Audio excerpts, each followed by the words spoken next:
In second grade, we have to subtract, and one of the things we have to do with subtracting is regroup.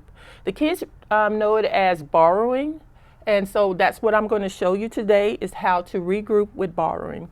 What we do first is we write our numbers, we stack them in columns, and I like the kids to draw lines to separate those columns, and that way they know which place they're working on. And we also write the place value above our numbers, and that also helps them to know what place they're working with as well. So we use a little riddle when we're subtracting. We always look at our ones place first, the lowest place value to subtract first. So we look at the top number, we're going to subtract the bottom number, and if you notice that the top number is smaller than the bottom number, that's when the riddle comes in place.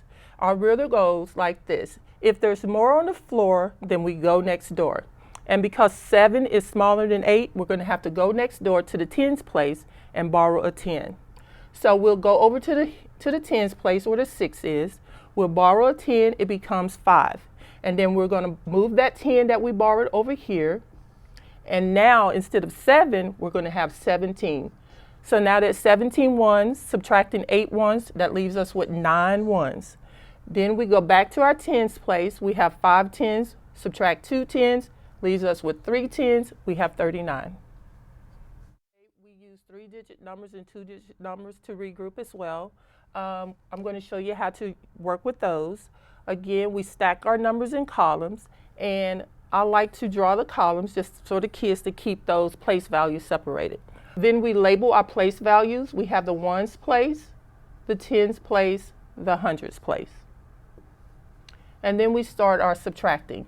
Now, the riddle goes, if there's more on the floor, then we go next door. We borrow from the next door. So we can tell that 1 is smaller than 5, so we have to go next door to the tens place and borrow 1. This 2 tens become a 110. And the 10 that we borrowed moves over to the ones place. So there's already a 1 there. So if we move 10 over, we add on the 1 that's already there, it becomes 11 ones. Now we have 11 ones, we're subtracting our 5 ones, leaves us with 6 ones. We move over to our tens place. We have 1 10, subtract 3 tens, the 1 is too small, we have to go next door.